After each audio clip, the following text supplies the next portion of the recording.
હારાનમાં રહેતો હતો. ઇબ્રાહિમ, ઈશ્વરે કહ્યું, હું ઈચ્છું છું કે તું હારાન છોડીને બીજા દેશમાં જા.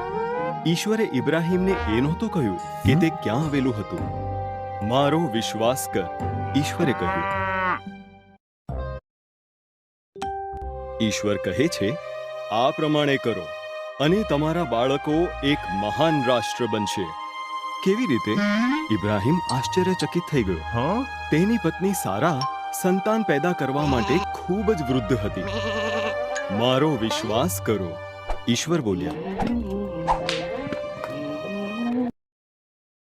દેવે કહ્યું, જ્યાં હું તમને કહું ત્યાં જાઓ, અને આકાશમાં તારાઓ કરતા પણ વધુ વંશજો તમારી પાસે હશે.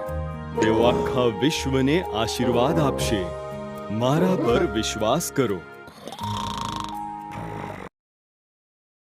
તેથી ઇબ્રાહિમે ઈશ્વર પર વિશ્વાસ મૂક્યો.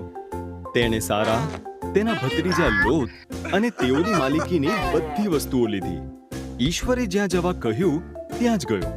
તે કનાન દેશ ગયો. તેથી ઇબ્રાહિમે ઈશ્વર પર વિશ્વાસ મૂક્યો. તેણે સારા, તેના ભત્રીજા લોત અને તેઓની માલિકીની બધી વસ્તુઓ લીધી. ઈશ્વરે જ્યાં જવા કહ્યું ત્યાં જ ગયો. તે કનાન દેશ ગયો. વચનના દેશની આજુબાજુ ઇબ્રાહિમ મુસાફરી કરી રહ્યા છે. તેને આનંદ થયો કે તેણે ઈશ્વર પર વિશ્વાસ કર્યો.